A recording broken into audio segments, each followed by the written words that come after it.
નમસ્કાર મિત્રો, હું રાજેશ ભાસ્કર આપ સૌનું યુટ્યુબમાં આપણી આ ચેનલ પર સ્વાગત કરું છું. મિત્રો, આજે આપણે તારીખ 26 ઓક્ટોબર 2025ના કેટલાક મોસ્ટ ઇમ્પોર્ટન્ટ કરંટ અફેર અને અગાઉની પરીક્ષામાં પૂછાયેલા કેટલાક ઇમ્પોર્ટન્ટ પ્રશ્નો વિશે ડિટેલમાં ચર્ચા કરીશું, જે આપને આવનારી પરીક્ષા માટે ખૂબ જ ઉપયોગી સાબિત થશે. તો મિત્રો, આપ આ ચર્ચા સાથે જોડાઈ રહેજો અને વિડીયોને પહેલેથી લઈને છેલ્લે સુધી પૂરેપૂરો જોવાનો આગ્રહ રાખજો. તો ચલો મિત્રો, શરૂ કરીએ. શરૂઆત કરતાં પહેલાં જણાવી દઉં કે જો તમારે આપણી આ યુટ્યુબ ચેનલને સબસ્ક્રાઇબ કરવાનું બાકી હોય તો ચેનલને સબસ્ક્રાઇબ કરજો, નોટિફિકેશન બેલ આઇકોનને પ્રેસ કરીને. અને જો તમને વિડીયો પસંદ આવે તો વિડીયોને લાઇક કરજો. પરંતુ તમારા જેટલા પણ મિત્રો જેઓ કોમ્પિટિટિવ એક્ઝામની તૈયારી કરી રહ્યા છે એ બધા મિત્રો જોડે આ વિડીયોની લિંકને શેર કરવાનું ભૂલશો નહીં. ચલો તો શરૂઆત કરીએ. સૌપ્રથમ જોઈશું અગાઉની પરીક્ષામાં પૂછાયેલા સામાન્ય વિજ્ઞાનના પ્રશ્નો, જેના જવાબો તમારે મને કમેન્ટ બોક્સમાં લખીને જણાવવાના છે. વિડીયોના લાસ્ટમાં જ્યારે હું તમને આ દરેક પ્રશ્નના જવાબ જણાવું ત્યારે તમારે ચેક કરવાનું છે કે તમે આપેલા પ્રશ્નોના જવાબમાંથી કેટલા પ્રશ્નો જવાબ સાચા છે. અને જેટલા પણ પ્રશ્નો જવાબ સાચા હોય એનો આંકડો તમારે કમેન્ટમાં લખવાનો છે કે 10માંથી આટલા સાચા.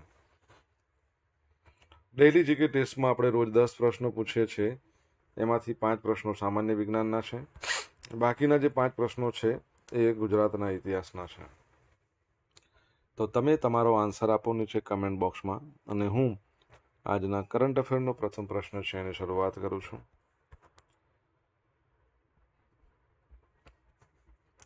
પ્રથમ પ્રશ્ન છે, તાજેતરમાં કોના દ્વારા ગાંધીનગરમાં ધારાસભ્ય ક્વાર્ટર્સનું લોકાર્પણ કરવામાં આવ્યું? તો જવાબ આવશે આપણા કેન્દ્રીય ગૃહ અને સહકાર મંત્રી શ્રી અમિત શાહ દ્વારા. તો કેન્દ્રીય ગૃહ અને સહકાર મંત્રી અમિત શાહ દ્વારા ગુજરાતના ગાંધીનગર અને અમદાવાદ જિલ્લામાં 2 મહત્વપૂર્ણ પ્રોજેક્ટનું ઉદ્ઘાટન અને શિલાન્યાસ કરવામાં આવ્યો. જેમાં પહેલું ગાંધીનગરમાં ધારાસભ્ય ક્વાર્ટર્સ એમએલએ ક્વાર્ટર્સનું લોકાર્પણ. કઈ જગ્યાએ? તો ગાંધીનગરમાં સેક્ટર 17માં. બરાબર છે. નવનિર્મિત ધારાસભ્ય ક્વાર્ટર્સનું સંકુલ, ખર્ચ લગભગ 325 કરોડની આસપાસ થયો છે. હવે તમે જોશો મિત્રો તો ટોટલ 12 બ્લોક્સ છે ધારાસભ્ય ક્વાર્ટર્સની અંદર, અને એમાં 216 યુનિટ છે. દરેક યુનિટ છે ને 238.45 ચોરસ મીટરનું છે, જેમાં 3 બેડરૂમ, લિવિંગ રૂમ, રસોડું, ઓફિસ રૂમ અને સર્વન્ટ રૂમનો સમાવેશ થાય છે. સંકુલમાં multipurpose hall, swimming pool, gym, clinic જેવી સુવિધાઓ છે. આપણી સુવિધાઓને મજબૂત કરશે. ત્યારબાદ જોઈશું તો અમદાવાદ માળિયા આવશે. અમદાવાદ માળિયા હાઈવે એનો વિસ્તરણનો શિલાન્યાસ. તો સાણંદમાં શાંતિપુરા ક્રોસ રોડ અને ખોરાજ જીઆઈડીસી વચ્ચેનો રોડ છે. અમદાવાદ માળિયા હાઈવે 28.8 કિલોમીટરના સ્ટ્રેચને 6 લેનમાં વિસ્તૃત કરવાનો પ્રોજેક્ટ. એનો અંદાજિત ખર્ચ 805 કરોડ રૂપિયા છે. પ્રોજેક્ટની વિગત જોઈશું તો 13 નાના નાના પુલનું વિસ્તરણ છે. એક 6 લેન એલિવેટેડ ફ્લાયઓવર પણ છે. 5 નવા અંડરપાસ છે. આ પ્રોજેક્ટ ગુજરાતમાં માળખાકીય સુવિધાઓ અને ધારાસભ્ય માટે રહેણાંક સુવિધાઓને મજબૂત કરશે. સહકાર મંત્રી, તમને ખબર છે આપણે સહકાર દિવસ ક્યારે મનાવીએ છીએ? આંતરરાષ્ટ્રીય સહકાર દિવસ. અને આ વર્ષ આંતરરાષ્ટ્રીય સહકારિતાનું વર્ષ છે, યાદ રાખજો. સહકાર દિવસ ક્યારે મનાવવામાં આવે છે? તમને આન્સર આવડે તો કમેન્ટમાં લખજો. બિહાર ચૂંટણી પ્રચારમાં એઆઈ કન્ટેન્ટ પર ઈસીઆઈ દ્વારા ફરજિયાત કરાયેલા લેબલિંગ અને તાત્કાલિક કન્ટેન્ટ હટાવવા માટેની સમય મર્યાદા શું છે? તો 3 કલાક છે. શું છે એક્ઝેક્ટલી જોઈ લઈએ. તો તમને ખ્યાલ છે કે બિહાર વિધાનસભાની ચૂંટણી યોજાવા જઈ રહી છે આવતા મહિને. તો એની પહેલાં ભારતીય ચૂંટણી પંચ છે, ઇલેક્શન કમિશન ઓફ ઇન્ડિયા, એને રાજકીય પ્રચારમાં જે આર્ટિફિશિયલ ઇન્ટેલિજન્સનો ઉપયોગ કરતા હોય છે, સિન્થેટિક કન્ટેન્ટનો ઉપયોગ કરતા હોય છે, એના માટે કડક નિયમો સાથે એક નવું જાહેરનામું બહાર પાડ્યું છે. આ નિયમોનો હેતુ એ જ છે કે મતદારોને ગેરમાર્ગે દોરતી ખોટી માહિતી અટકાવવાનો છે. એઆઈ જનરેટેડ વિડીયો અને ઇમેજ પર ડિસ્પ્લે એરિયાના 10% ભાગને આવરી લેતું સ્પષ્ટ લેબલ હોવું જોઈએ. જે પણ એઆઈ જનરેટેડ વિડીયો હોય અથવા તો ઇમેજ હોય. ઓડિયોની અંદર પણ શું પ્રથમ 10% સમય દરમિયાન આ ઘોષણા કરવી કે આ એઆઈ વાળું છે. આવા કન્ટેન્ટમાં કઈ સંસ્થા અથવા વ્યક્તિ જવાબદાર છે એની માહિતી સ્પષ્ટપણે પ્રગટ કરવી પડશે. કન્ટેન્ટના મેટાડેટામાં અથવા તો સાથેની કેપ્શનમાં તે સામગ્રી બનાવનાર એન્ટિટીનું નામ પ્રગટ કરવું ફરજિયાત છે.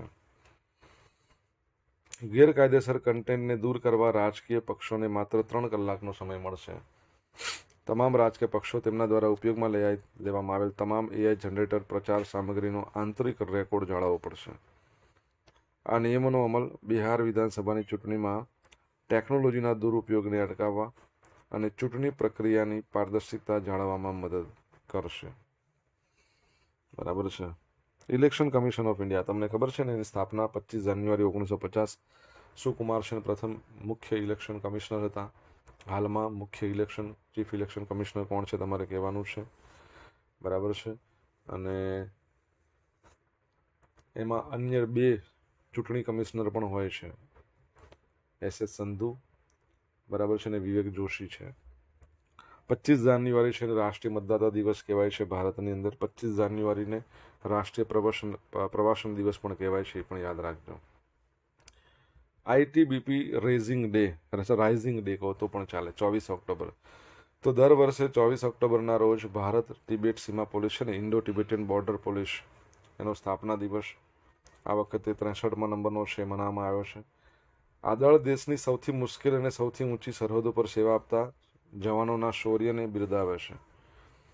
સ્થાપના થઈ હતી 24 ઓક્ટોબર 1962માં ઇન્ડો ટિબેટિયન બોર્ડર પોલીસની. ક્યારે? ભારત ચીનના યુદ્ધ પછી.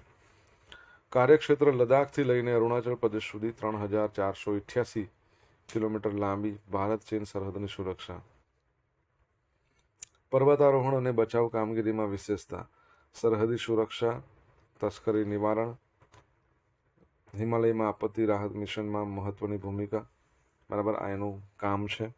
અને ઇન્ડો ટિબેટિયન બોર્ડર પોલીસ છે ને, એનું મુદ્રાલેખ છે ને, શૌર્ય, દ્રઢતા, કર્મનિષ્ઠા, આ એનો મુદ્રાલેખ છે. તમારે જણાવવાનું છે કે ITBPના ડિરેક્ટર જનરલ થોડા સમય પહેલાં નવા આવ્યા, આ જ મહિનામાં. આપણે ભણેલા છીએ. તમને આન્સર આવડે તો જણાવો કમેન્ટ બોક્સમાં. મિત્રો, વિડીયો પસંદ આવ્યો હોય તો વિડીયોને લાઇક કરો, તમારા મિત્રો જોડે વિડીયોની લિંકને શેર કરજો. આપણી બંને યુટ્યુબ ચેનલ રાજેશ ભાસ્કર 2ને સબસ્ક્રાઇબ ના કર્યું તો સબસ્ક્રાઇબ કરજો, નોટિફિકેશન બેલ આઇકોનને પ્રેસ કરીને. જો તમારે ડેલી કરંટ અફેરની PDF જોઈતી હોય તો આપણી ટેલિગ્રામ ચેનલ છે, જેની લિંક વિડીયો ડિસ્ક્રિપ્શનમાં આપી છે, એને જોઈન કરી લો. તમને અહીંયા ડેલી કરંટ અફેરની PDF મળશે, સાથે સાથે પોલ્સ પણ રમવા મળશે.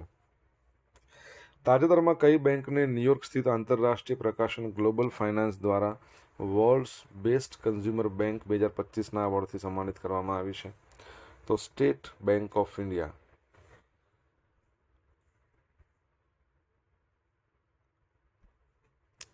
ભારતીય સ્ટેટ બેંક એને આંતરરાષ્ટ્રીય પ્રકાશન ગ્લોબલ ફાઇનાન્સના ન્યુયોર્ક સ્થિત વર્લ્ડ્સ કન્ઝ્યુમર બેંક 2025ના એવોર્ડથી સન્માનિત કરવામાં આવી છે. અને SBIને બેસ્ટ બેંક ઇન ઇન્ડિયાનો એવોર્ડ પણ મળેલો જ છે. શા માટે એને આ માન્યતા આપવામાં આવી? તો પહેલું છે મુદ્દો કે ડિજિટલ બેન્કિંગમાં નેતૃત્વ. બેંકે શું કર્યું? મોબાઈલ બેન્કિંગ, સરળ ઓનબોર્ડિંગ, પ્રાદેશિક ભાષામાં વોઇસ બેન્કિંગ જેવી નવીનતા દ્વારા બેન્કિંગની સુલભતા વધારે છે. બીજું, વિશાળ ગ્રાહક આધાર. SBI પાસે 520 મિલિયનથી વધુ ગ્રાહકો છે. દરરોજ 65,000 નવા ગ્રાહકો ઉમેરાય છે, જે તેને વિશ્વની સૌથી મોટા બેન્કિંગ નેટવર્ક્સમાંનું એક બનાવે છે. ટેક સક્ષમ માળખું. તેની મુખ્ય મોબાઈલ એપ્લિકેશન યોનો 100 મિલિયનથી વધુ વપરાશકર્તાઓને સેવા આપે છે. ગ્રાહક કેન્દ્રિતતા. ગ્રાહકોને વ્યક્તિગત અને સમાવિષ્ટ બેન્કિંગ અનુભવ આપવા માટે AI આધારિત, કૃત્રિમ બુદ્ધિ આધારિત સોલ્યુશનમાં રોકાણ.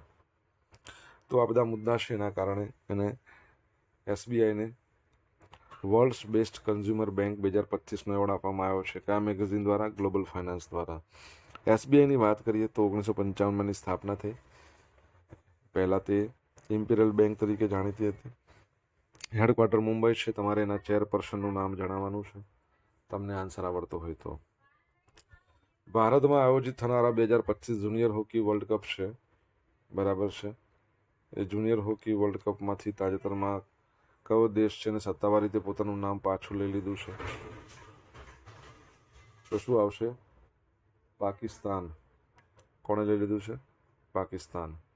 તો ભારતમાં આયોજિત થનારા 2025 જુનિયર હોકી વર્લ્ડ કપમાંથી પાકિસ્તાને સત્તાવાર રીતે પોતાનું નામ પાછું ખેંચી લીધું છે, જેના કારણે બંને દેશોના રમતગમત સંબંધોમાં તણાવ વધ્યો છે. 2025 FIH men's junior hockey world cup ભારતમાં તમિલનાડુમાં યોજાવાનું છે, 28 નવેમ્બરથી 28 ડિસેમ્બર. હવે ખસી જતા પહેલા પાકિસ્તાન ગ્રુપ બીમાં હતું, ભારત, ચીલી અને સ્વિટ્ઝરલેન્ડ સાથે. નિર્ણયનું કારણ શું? આતંકવાદ સંબંધિત તાજેતરની જે ઘટનાઓ બની છે, તમને ખબર છે કે આપણે ઓપરેશન સિંદૂર ચલાવ્યું હતું, અને ભારતની જે નવી રમતગમત નીતિ છે એ પાકિસ્તાન સાથે દ્વિપક્ષીય સંબંધો પર પ્રતિબંધ મૂકે છે. પાકિસ્તાન શું કહી રહ્યું છે? પાકિસ્તાન હોકી ફેડરેશન છે એણે ભવિષ્યની ટુર્નામેન્ટ તટસ્થ સ્થળો, કોઈ ન્યુટ્રલ વેન્યુઝ ત્યાં યોજવાની માંગ કરી છે, એમ કે ભારતમાં નહીં. ચાલુ વર્ષે પાકિસ્તાન દ્વારા ભારતની ઇવેન્ટમાં ખસી જવાનો બીજો બનાવ છે. અગાઉ રાજગીરની અંદર, બિહારના રાજગીરમાં મેન્સ એશિયા કપ યોજાયો હતો, એમાંથી પણ તે હટી ગયું છે. હોકીની વાત આવે, હોકીના જાદુગર તમને બધાને ખબર છે, મેજર ધ્યાનચંદ. ઓકે, હોકીની વાત આવી છે, બરાબર છે. તો FIH ઇન્ટરનેશનલ હોકી ફેડરેશન, એની જો વાત કરીએ તો FIH છે એની સ્થાપના ક્યારે કરવામાં આવી હતી? 1924માં. ક્યાં એનું હેડક્વાર્ટર છે? તો સ્વિટ્ઝરલેન્ડનું લુસાને. તમારે જણાવવાનું છે એના હાલના પ્રેસિડેન્ટ કોણ છે. આન્સર આવડે તો કમેન્ટમાં લખીને જણાવજો. RBIનો સોનાનો ભંડાર ઓલ ટાઈમ હાઈ પર પહોંચ્યો છે, ₹8.4 લાખ કરોડને પાર. વૈશ્વિક અનિશ્ચિતતાઓ વચ્ચે ભારતીય રિઝર્વ બેન્કે સોનાની ખરીદી ચાલુ રાખી છે, જેના કારણે સોનાનો કુલ ભંડાર નવા શિખરે પહોંચ્યો છે. હાલમાં સોનાનો નવો ભંડાર છે ને 880.18 મેટ્રિક ટન, 8,80,180 કિલો છે. કિંમત કેટલી? $95 બિલિયન, એટલે 8.4 લાખ કરોડ છે. તાજેતરનો વધારો એપ્રિલથી સપ્ટેમ્બર 2025, એટલે 6 મહિનામાં 0.6 મેટ્રિક ટન, એટલે 600 કિલો સોનું ઉમેરવામાં આવ્યું છે. ખરીદીનું કારણ શું છે? વિશ્વભરની જે કેન્દ્રીય બેન્કો છે એ વૈશ્વિક અનિશ્ચિતતાને સામે સોનાને સુરક્ષિત સંપત્તિ તરીકે ખરીદી રહી છે, જેના કારણે માંગ અને ભાવ બંને વધ્યા છે. મહત્વ શું છે? તો વધુ સોનાનો ભંડાર એ દેશની આર્થિક સ્થિરતા અને ખરીદ શક્તિ જાળવવામાં મદદ કરે છે, ખાસ કરીને નાણાકીય કટોકટી હોય એ સમયે. રિઝર્વ બેન્ક ઓફ ઇન્ડિયાની વાત કરીએ તો 1 એપ્રિલ 1935માં સ્થાપના થઈ. હેડક્વાર્ટર એ વખતે 1935માં કોલકાતામાં હતું, 1937માં મુંબઈ લઈ ગયા. પ્રથમ ગવર્નર એશબોર્ન સ્મિથ જે બ્રિટિશ હતા, પ્રથમ ગવર્નર ભારતીય સીડી દેશમુખ, અને હાલના ગવર્નર કોણ છે? હાલના જે ગવર્નર છે, બરાબર છે, સંજય મલ્હોત્રા. તમારા માટે પ્રશ્ન છે કે RBI છે એમાં નવા એક્ઝિક્યુટિવ ડિરેક્ટર આપણે ભણ્યા હતા, કોણ આવ્યા? જેને ખબર હોય તમે જણાવી શકો છો કમેન્ટ બોક્સમાં લખીને. સોશિયલ મીડિયાના માધ્યમથી તમે મારી સાથે કનેક્ટ રહી શકો છો. આપણું ઇન્સ્ટા આઈડી છે rajesh.i.bhaskar, ફેસબુક આઈડી છે RI ભાસ્કર, અને ટેલિગ્રામ ચેનલ છે રાજેશ ભાસ્કર, જ્યાં તમને ડેલી કરંટ અફેરની PDF મળશે અને પોલ્સ રમવા મળશે. જો ભણવાની મજા આવી હોય તો વિડીયોને લાઇક કરો, તમારા મિત્રો જોડે વિડીયો લિંકને શેર કરો. આપણી બંને યુટ્યુબ ચેનલ રાજેશ ભાસ્કર 2ને સબસ્ક્રાઈબ કરો, નોટિફિકેશન બેલ આઇકોનને પ્રેસ કરીને. ઓકે, ચલો. ત્યારબાદનો ક્વેશ્ચન છે કે કેન્દ્રીય સહકાર મંત્રાલયના સમર્થનથી શરૂ થનાર દેશની પ્રથમ સહકારી રાઇડ હેલિંગ ટેક્સીનું નામ શું છે? ભારત ટેક્સી. તો ભારત સરકારે ઓલા ઉબરને ટક્કર આપવા માટે ભારત ટેક્સી નામની પ્રથમ સહકારી રાઇડ હિલિંગ સેવા શરૂ કરી છે. લોન્ચ ડિસેમ્બર 25માં થશે. નવેમ્બર દિલ્હીમાં પાયલોટ પ્રોજેક્ટ શરૂ થશે. સંચાલનની વાત કરીએ તો સહકાર ટેક્સી કોઓપરેટિવ લિમિટેડ દ્વારા કેન્દ્રીય સહકાર મંત્રાલય, રાષ્ટ્રીય ઈ ગવર્નન્સ વિભાગ NEGD એના દ્વારા. હવે આમાં કેવું હશે? આ મોડેલમાં ડ્રાઈવરો કંપનીના સહમાલિકો રહેશે. ડ્રાઈવરનો શું ફાયદો? ડ્રાઈવરોને રાઇડની કમાણીમાંથી 0% કમિશન આપવું પડશે. માત્ર માસિક સબસ્ક્રિપ્શન છે ને એ ફી લેવા છે. લક્ષ્યાંક શું છે? પ્રથમ તબક્કામાં 5000 ડ્રાઈવરો છે અને મહિલા સાથી ડ્રાઈવરો જોડાશે. સુરક્ષા માટે પોલીસ સ્ટેશન અને ઇન્ટિગ્રેશન અને ડિસ્ટ્રિક્ટ બટન જેવી સુવિધાઓ છે. આ યોજનાનો ઉદ્દેશ એ જ છે કે ડ્રાઈવરો છે ને વધુ નફો આપીને ગ્રાહકોને સ્થિર, ડાયનેમિકની અને પારદર્શક, બરાબર છે, ભાડા આપીને સેવા સુધારવાનો છે. બહુ સારી બાબત છે ભારત ટેક્સી, બરાબર છે. તો યાદ રાખજો. આગળ વધીએ. પૃથ્વીનો નવો કામ ચલાવ પડોશી ક્વાશી મૂન 2025 PN7. નાસાએ પૃથ્વીના ભ્રમણ કક્ષાના માર્ગમાં સૂર્યની ફરતે પરિભ્રમણ કરતા એક નવા લઘુગ્રહ 2025 PN7ની પુષ્ટિ આપી છે.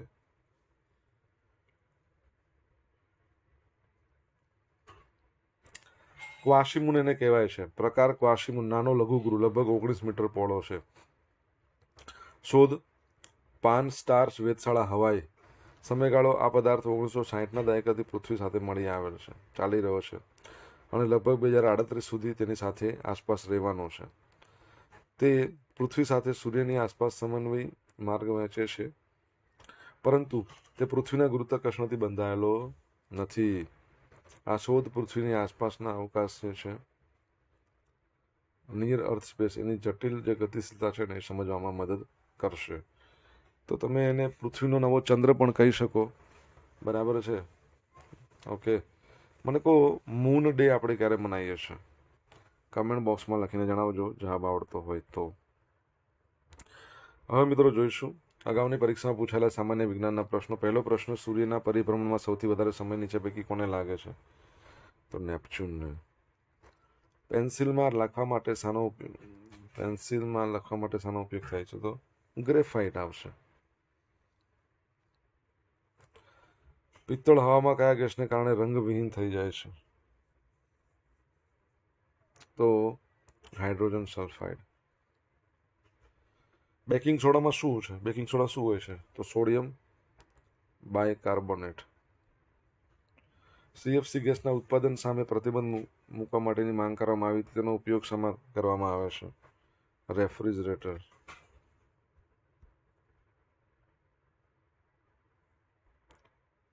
હવે મિત્રો જોઈશું અગાઉની પરીક્ષામાં પૂછાયેલા ગુજરાતના ઇતિહાસના પ્રશ્નો. પહેલો પ્રશ્ન, શ્રીમદ હેમચંદ્રાચાર્યના ગ્રંથનું કયા રાજવીએ જાહેર સન્માન કર્યું હતું? તો સિદ્ધરાજ જયસિંહ. સેકન્ડ, આમાં કોણ એક હરોળમાં ન બેસી શકે? તો પ્રબોધ રાવળ. બાકીના બધા ઓકે CM છે ગુજરાતના પૂર્વ. સૂર્યપુત્ર પુસ્તકમાં કેન્દ્ર સ્થાને કોણ છે? તો ચિમનભાઈ પટેલ. ગુજરાતના કયા મુખ્યમંત્રીનું હોદ્દા પર હતા ત્યારે વિમાન અકસ્માતમાં મૃત્યુ થયું હતું? તો શું આવશે? બળવંતરાય મહેતા. કચ્છ નજીક સુતરી છે ને ત્યાં. છેલ્લો કટોરો જેનનો બાપુ કોણે ગાયું છે? ઝવેરચંદ મેઘાણી. હવે જોઈશું ગઈકાલે પૂછેલા પ્રશ્નો. જવાબ. પહેલો પ્રશ્ન, મુખ્યમંત્રી ભૂપેન્દ્ર પટેલે ગરવી ગુજરાત હાઈસ્પીડ કોરિડોરના 9 પ્રોજેક્ટ માટે કુલ કેટલી રકમ? અચ્છા, અહીંયા રકમ લખાઈ જ ગઈ છે. ઓકે, સોરી, રૂપિયા કરોડમાં છે. 7,737 કરોડ. સેકન્ડ પ્રશ્ન છે, તાજેતરમાં ભારત અને બીજા કયા દેશે રામાનુજન જુનિયર રિસર્ચર પ્રોગ્રામ શરૂ કર્યો છે? તો યુનાઇટેડ કિંગડમે. આજે પૂછેલા પ્રશ્નો જવાબ જોઈ લે. પહેલો પ્રશ્ન એવો હતો, સહકાર દિવસ ક્યારે મનાવવામાં આવે છે? જુલાઈનો પહેલો સેટરડે. સેકન્ડ નંબરનો પ્રશ્ન હતો કે હાલમાં ભારતના મુખ્ય ચૂંટણી કમિશનર કોણ છે? જ્ઞાનેશ કુમાર છે, નથી. ત્રીજા નંબરનો પ્રશ્ન, ITBPના ડિરેક્ટર જનરલ કોણ છે? તો પ્રવીણ કુમાર. ચોથા નંબરનો પ્રશ્ન, SBIના ચેરપર્સન CS શેટ્ટી. બરાબર. ત્યારબાદ પાંચમા નંબરનો પ્રશ્ન શું છે? પાંચમા નંબરનો પ્રશ્ન છે, FIHના પ્રેસિડેન્ટનું નામ? તૈયબ ઇકરામ.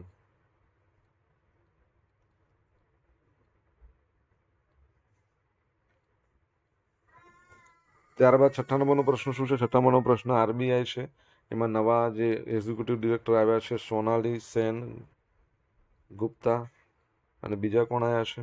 સંજય કુમાર હાંસદા. અને સાતમા નંબરનો પ્રશ્ન હતો, મૂન ડે ક્યારે મનાવીએ છીએ આપણે? 20મી જુલાઈના રોજ. તો મિત્રો હવે જોશું ગઈકાલના કરંટ અફેરમાંથી પૂછેલા કેટલાક ઇમ્પોર્ટન્ટ પ્રશ્નો જેના જવાબો તમારે કમેન્ટમાં લખવાના. પહેલો પ્રશ્ન, ગુજરાતનું સૌપ્રથમ 12 માળનું હાઈરાઇઝ આધુનિક મોડલ સ્માર્ટ પોલીસ સ્ટેશન ક્યાં બનાવવામાં આવશે? એટલે સ્માર્ટ પોલીસ સ્ટેશન કમ રેસિડેન્સી છે. જવાબ આવડે તો કમેન્ટમાં લખો. સેકન્ડ પ્રશ્ન, ભારતના 53મા નંબરના મુખ્ય ન્યાયાધીશ એટલે ચીફ જસ્ટિસ ઓફ ઇન્ડિયા કોણ બનશે? તમને જવાબ આવડે તો કમેન્ટ બોક્સમાં લખજો. તો મિત્રો આ હતા આજના દિવસના કેટલાક મોસ્ટ ઇમ્પોર્ટન્ટ કરંટ અફેર. સાથે આપણે જોયું અગાઉની પરીક્ષામાં પૂછાયેલા કેટલાક ઇમ્પોર્ટન્ટ પ્રશ્નો એના જવાબોની સાથે. આશા રાખું બધાને ભણવાની મજા આવી તો વિડીયોને લાઈક કરો, તમારા મિત્રો વિડીયોને શેર કરો. આપણી બંને યુટ્યુબ ચેનલ રાજેશ ભાસ્કર 2 ને સબસ્ક્રાઇબ કરવાની બાકી તો સબસ્ક્રાઇબ કરો, નોટિફિકેશન બેલ આઇકોનને પ્રેસ કરીને. તો મિત્રો thank you so much for watching this video. Have a nice day. જય હિન્દ, જય ભારત, જય જય ગરવી ગુજરાત.